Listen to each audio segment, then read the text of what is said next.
Welcome to the Spectrum Connection, a podcast hosted by Jess and Elise. As two mums of neurodivergent kids, we are here to share our experiences, insights, and advice with other parents navigating this unique journey.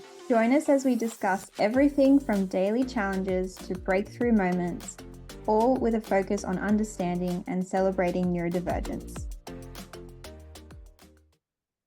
Today's episode is proudly sponsored by Sensory Street, your go-to sensory store with an online shop and a welcoming location in Melbourne. Sensory Street is a family-run business with first-hand experience in supporting kids with additional needs. They offer an incredible range of products designed to make life easier and more enjoyable. We personally love their swing, perfect for soothing and stimulating sensory play, and their variety of other fantastic items that can truly make a difference. And just in time for the holidays, check out their Christmas advent calendars filled with festive fun. Plus, Sensory Street has a new non-Christmas themed countdown calendar that's perfect for any occasion: birthdays, end of school terms, hospital stays, or rewards. It's reusable, so you'll get a year-round value out of it. Sensory Street is a registered NDIS provider. They also recently launched a fundraising program for schools and clubs. So if you're part of an organization looking to raise funds, visit their website for more info. Explore Sensory Street today and find the perfect tools and toys to support and enrich your family's journey.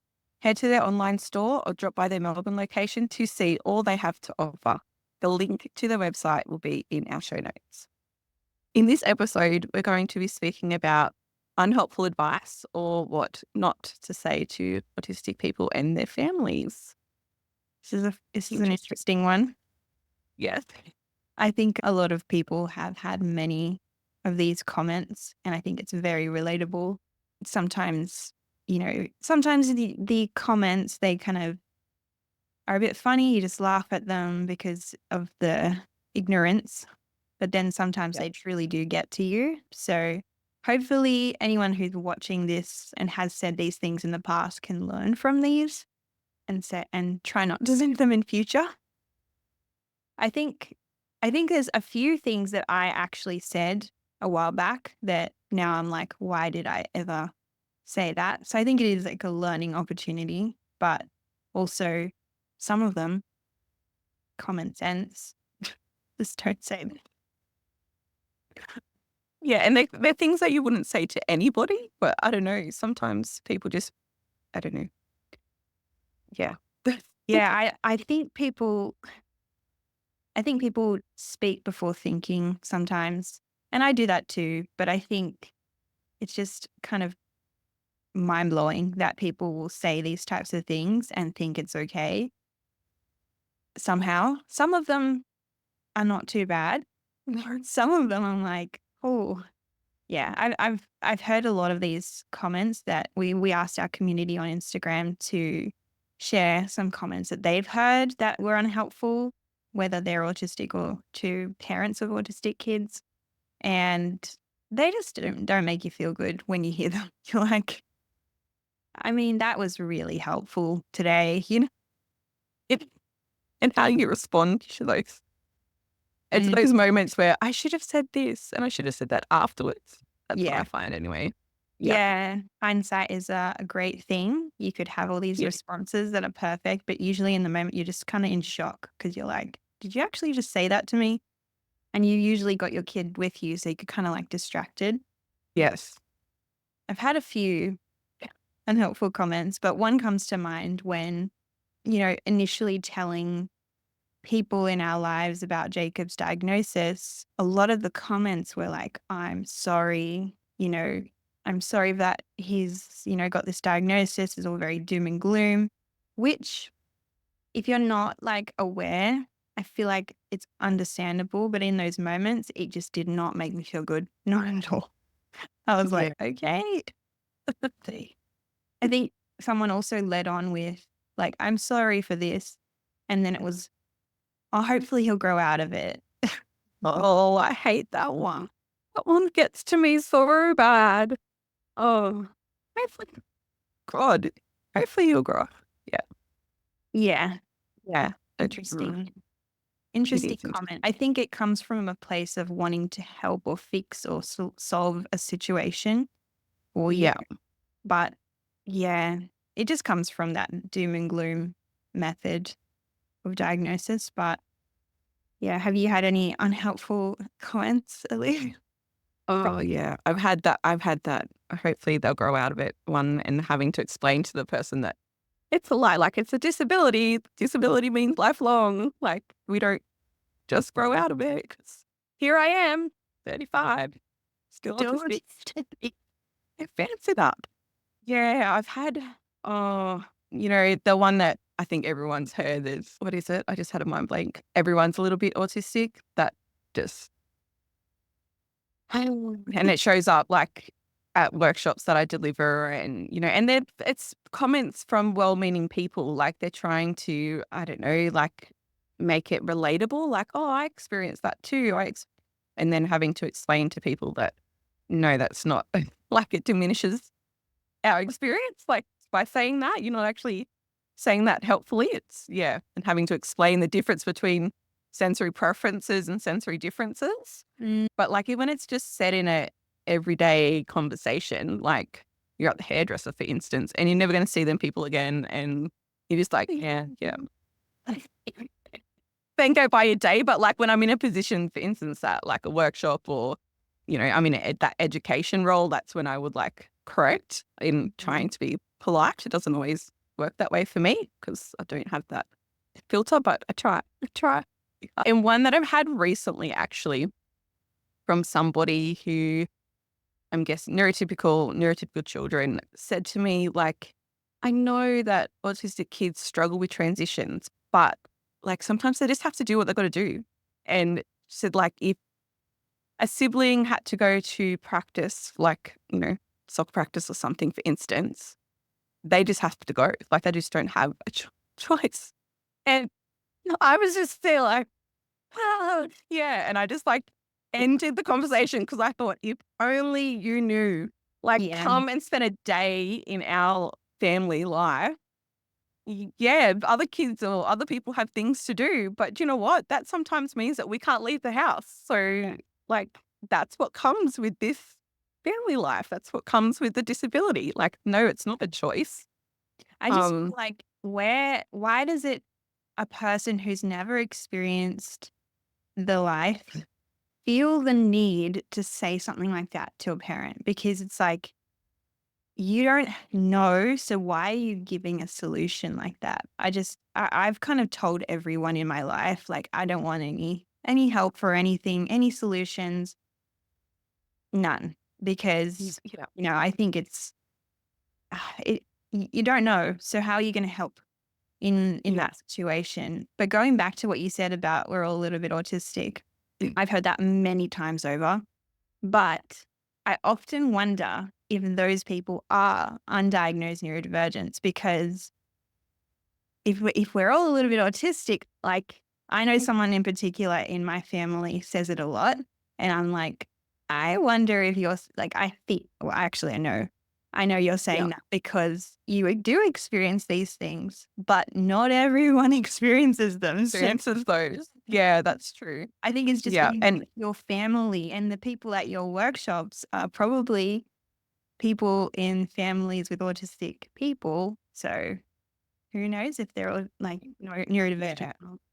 And I think sometimes talking to some parents who, like, it's not even on their radar at that time, but they'll say, "Oh, I'm neurotypical," but it's like is they have to prove that? Like, we have to keep saying that to, like, I don't know if they're trying to convince themselves or they're trying to, But yeah, it's very interesting. It's very interesting. Yeah. So a lot of our community members have some suggestions. So I thought I'd read a few out and we can discuss them a little bit. The first one was, we are all a little bit autistic. So it's obviously a very common one. And the next one that kind of follows on from that is, I don't think that's autism. That's all kids.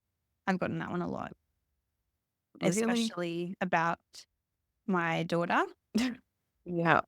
Because she's not diagnosed and was actually told, like, we did go through the diagnosis and she was unconfirmed or whatever that means. They did it wrong. Yeah. And so every day I'm like going back and forth in my head, like, I'll tell people like that's, that's a very neurodivergent thing to do. And they're like, nah, like that's all kids. Mm. But you know what? Yeah, that is all kids in some things, but when it's like presented in a, like all kids struggle with transitions at some point, but when they struggle to the point where it like interferes with their life and they're like, yeah, then that's not in the, quote unquote typical range. So from the surface level, like I don't think people understand when you explain it to them unless they've lived it. Like, yeah. So I think that, but just saying that when you're expressing like a concern, especially to professionals, like you're expressing a concern and yeah, and they come back with, oh no, all kids do that. Or what, like, and actually I got one when we were querying my second child and they're like, oh, maybe he's just copying the behavior from the first one. And I'm like, Oh, yeah. why would he be copying those specific things, like repetitive language, for instance, that was a specific phrase that only he said? That's not copying his problem. Yeah. I think they're trying to like find all these alternative reasons as to why your child is doing this. And it's like, we just like really don't want to diagnose them autistic. Yes. That would be the worst thing ever. Like it just comes across that way. It's like, what would the difference be if we just like, actually put a label on this child and they actually knew how their brain works? Like that would be such a horrible thing. Like, I don't understand Yeah, it. it's still with the stigma, isn't it? Yeah. That's where it lies in you. The next one's about food. There was a lot of them about food, which I think a lot of us do get unhelpful comments about food. So someone said, hide foods in the food that they eat. Now my daughter won't eat chocolate custard because it's sour. Yeah, that's the worst advice. I wonder what you Just make tried them to, eat it. wonder what you tried to put in chocolate custard though. Interesting. Yeah. Supplement or something. Yeah. I mean, we've all gotten those types of comments about food. I think there was another food one. Someone whose child was on a feeding tube due to an oral and sensory aversion with food. Someone said to them, can't you just make them eat? Oh my God. They're literally on a feeding tube for a reason. Like, like doctors just gave him a feeding tube because they didn't, you would, oh my God. I just think like why would you say that to someone whose child has gotten to the extent of the severity of a feeding tube? Like that's very severe food aversion if they've had to get a feeding tube. And to make a parent feel bad about that and like that they haven't tried everything, like just really sad. Very frustrating. Well, We're going to be like really frustrated after this. yes. Yeah. Feeling really frustrated. Like, not even my experience. Another one, someone said, anything my father-in-law says. So mostly he says he'll snap out of it. Like snap. That's the hardest, I think, when it comes from family and family you see often. Yeah. Yeah, because it's really tricky. I think if a lot of people talk to me about this, it kind of makes this divide in your relationship with them because they are constantly saying things that don't help or, they just make things worse. And so your view of that person, every time you see them, you're like, oh, they're going to say something else. They're going to say another comment.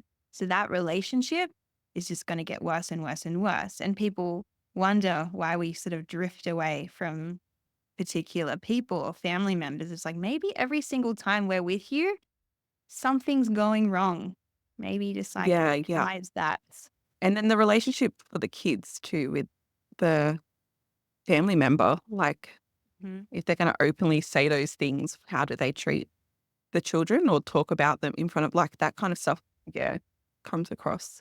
Or they'll physically try and do something to help snap them out. Yeah. Or like, oh, he's fine. He can do this. I'll do it with him or something. And that will divide. Yeah, that's happened to Jacob before. Someone said, I'm a support worker and advice I've gotten for my autistic clients is to just make them do it. choice Hmm. out the window. Even Yeah. to a support worker, like what? That is so old school. Yeah. Back in the time where like kids were seen and not heard, and like we should have moved on from that for every child, let alone one with a disability. Like, Yeah. Really frustrating. This is from an autistic person, and they said, if you just statements. So if you just washed the dishes straight away, or if you just did one load of washing. no. Yep. Yep, that's No, frustrating.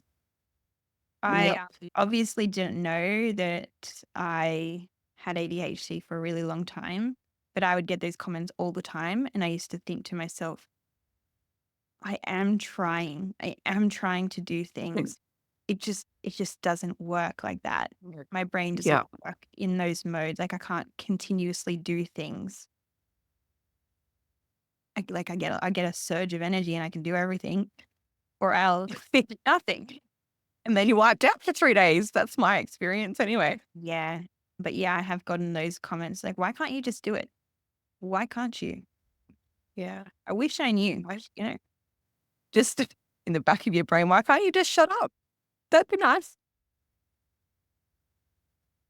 Or out loud. Stick that in your toolkit. Do you know what? I think people get to a point, and I don't know if it's a neurodivergent parent thing or if it's just a parent thing, but you get to a point where you just like, you're so overhearing these things that you know that no matter what you say, nothing's going to change with a particular Yeah. person, especially if it's like a repetitive thing. So you just like either get quiet or you just get the blunt comment answer out there. And I think I'm evolving into that blunt state of mind where I'm like, I'll often look at my husband and we'll just like look at each other and like shake our head. We're like, I don't know what I can say right now. Yeah. And you have to put like a comical spin on it, really, and think, like, seriously, did you really just say that? Like, Yeah. just shows their ignorance and, yeah, like just telling people to get educated. Yeah.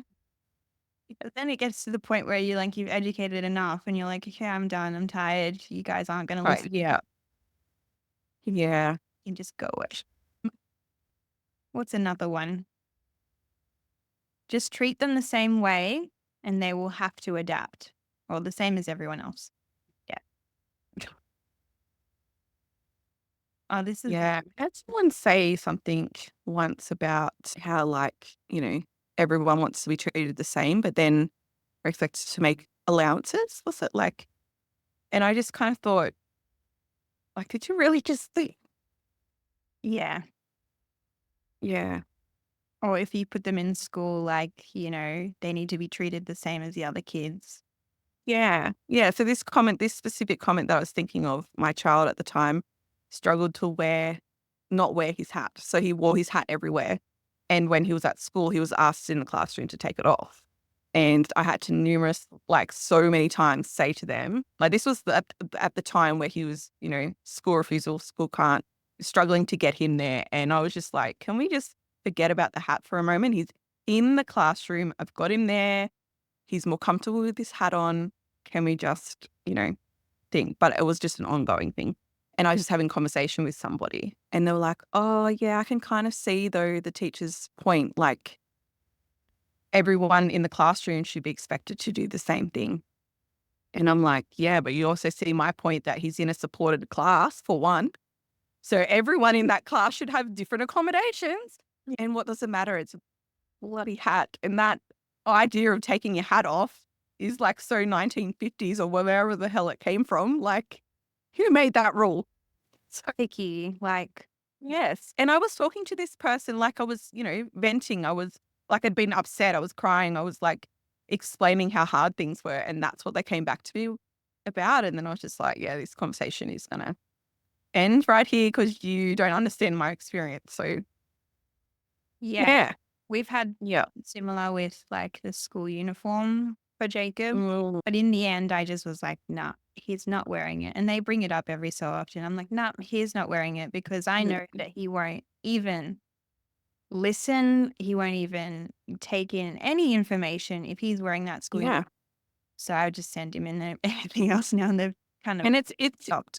law. It's in the Disability Act. It's an accommodation. It's just Yeah. like wearing a hat, for instance, out in the playground. They have the no hat, no play rule. But if a child can't wear a hat for a sensory reason, they can't restrict them from playing. Yeah. Yeah. It's against the law. Like there's so many things that people don't understand from that.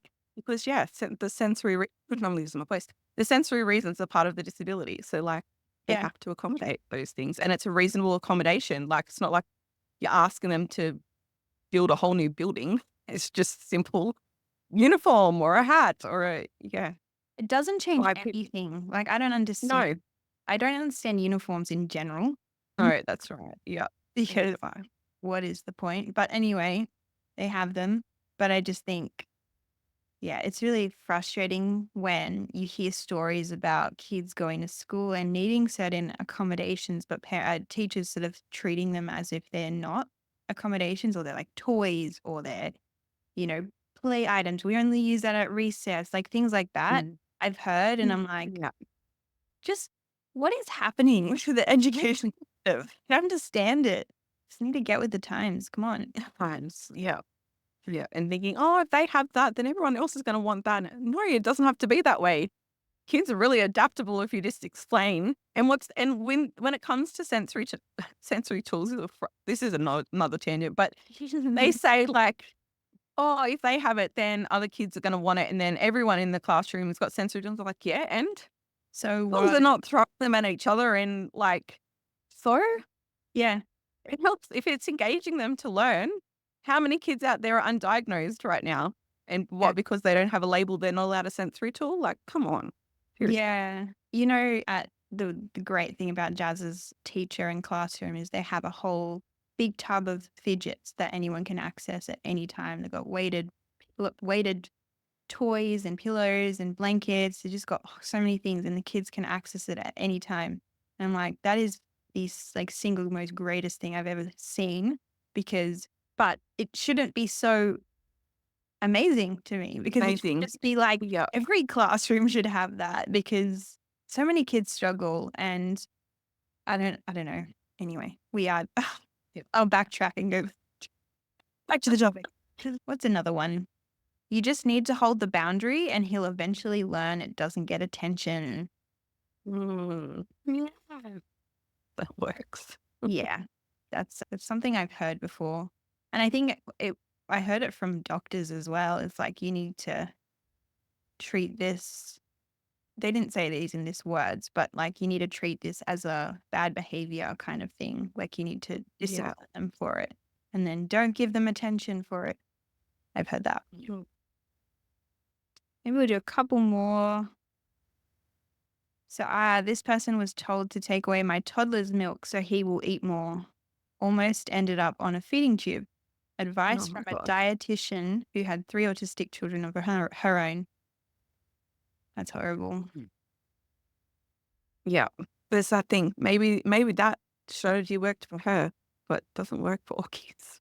Yeah, you got to be so careful. Yeah. If that's the only thing that they're eating at that time, you have to just be so careful with taking away safe foods. Like, not just like willy-nilly, let's take all of this thing away so he'll eat. No, there's a reason why he's only drinking milk right now. It's just frustrating. I'll do this one as the last one. So, not letting us autistics over explain when it's what we need to do for our nervous system. Yeah. I get that. Yeah. And I think when you get to the point of over explaining and talking about something a lot to someone, you've obviously gotten comfortable enough with that person to sort of unleash, I guess. I mean, when I talk to people that I'm comfortable with, I can info dump and talk and talk and talk. And so if someone came back and was like you're saying too much, then it's like blocking that relationship instantly. Like, have you had someone say that to you? Like, that you yes. Yeah. So my experience is I've never had someone say that to me. Okay. But mid-conversation, I've had people just walk away. Oh no, that's even worse. See, my personality, I don't know. This is my experience, okay? My whole life. My personality, I don't know, because I'm okay with confrontation. I'm like quick to snap back. I don't know. That's just me. I think my face tells a lot to people without me having to say anything. So I don't know whether people, like, they just don't feel comfortable to say those things to me. Like, stop talking now, or I've had enough of this conversation. But they just do it in a subtle way. And yeah, I'm like mid-sentence telling someone, and they just turn and walk away. And I'll be like, yeah, okay. And that has happened so many times to me.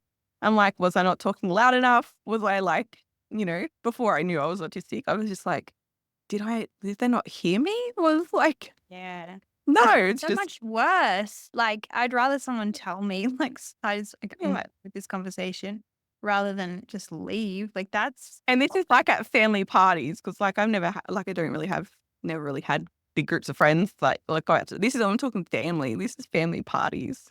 And so I'd get from family like, oh, how come you don't talk? You're always quiet. You just sit in the corner, blah, blah, blah. Yeah. But then when I do try and talk, or like a group situation, I give my 2 cents into the conversation. It's just like cricket. Like there's nothing, yeah. no response back. Just like, so why did I bother? Go back in my little shell and don't contribute. Like, Yeah, it cuts off that relationship or that comfortability with that person. yeah. But yeah, I've had people tell me to stop talking about autism so much. And it gets me really in my head now when I start to talk. And I actually don't notice it until like maybe like a couple minutes in. And then I'm like, oh, maybe they don't want to hear too much about this. But Yeah. it's the only thing, not the only thing, but one of the few things that I feel comfortable talking about. So yeah, I guess I maybe haven't noticed people just tuning out or walking away from me. Yeah. I think tuning out is one thing, because I think we all, well, most of us do that. Like tune out, but you're still like, you're still looking at you're still in the vicinity of the person, and you're making out like you're in the conversation. Like how many times you've zoned out and come back in and go, oh yeah, like, but to actually turn your back on someone and walk away mid-conversation, I've had that so many times. That's so many times. Dude, like, yeah, I get the tuning out though, because he won't mind me saying it. My husband info dumps a lot about games to me, and Yeah. he knows that I don't like, there's a limit. He'll notice my eyes kind of drifting away, but he'll continue anyway. He doesn't mind. Yeah. But I'm always like wondering, is that rude if it's something that you can't control? And Oh yeah. I will stay there and I won't walk away from him. That's rude. I'm sorry you experienced that. That's horrible. Anyway, well, thank you all for sharing your unhelpful advice that you've gotten. Sorry that you had to experience that from people. Usually it's close people in your life. Yeah. Yeah. Why is that? Yeah, Anyway. it's rather odd. Yeah. I found this self-care quote, and I think it comes with like the fact that a lot of us don't have much time for self-care. So this one is, it's okay to stop and catch your breath. Self-care can be that simple. And I think this one I kind of have experienced in the last week. I've been quite overstimulated. My kids have been overstimulated. And just when everyone's overstimulated, I just need to have a second. I need to walk away and breathe for a second so that I can regroup, because that's the most I can do in that moment. And yeah, that helps anyone. Yeah. I think it's so important to do that with our kids too, like to show them that. And I do that all the time. It's not always successful. Like I take myself in my room or my chair and try and shut out the world. Sometimes they follow me and all those. But I keep modeling it to them, and I keep saying to them, oh, mum just needs a minute. Like, can you give me some quiet, or, things are too loud for me, and voice that to them so that they can see that it's just a normal part of life, and that's okay. So yeah, it's why I think a lot of people think of self-care as being selfish, but that helped me anyway to put a spin on it, and because I would be like, oh, I can't take myself away from the kids. Like I'd feel bad to leave them on their own, like, and remove myself. But when I put the spin on it, like I want them to do that for themselves. I want them to take themselves away from situations before they get frustrated, blah, blah, blah. So I need to model that. And so that's helped me to just do it. Go outside for a walk and just, I mean, when I say go outside, I'm not going around the block. I'm like, I'm just leaving. I'm on property, so like I can just go for a walk. It's still in my house. And if anyone needs me and they're killing each other, someone can walk out the door and scream out to me like, that's okay. Yeah. But Yeah. I think that's important. I think it's something that as parents we feel guilty for sometimes. But yeah, if you need a second, take that second because you're going to be, more quality of a parent if you do that for yourself than if you just stay in that overwhelming moment. So yeah. Yeah. Awesome. This is a great episode. I liked I mean, I don't like the comments, but I like the topic because it raises awareness to people. So yeah. right. Bye. Right, guys.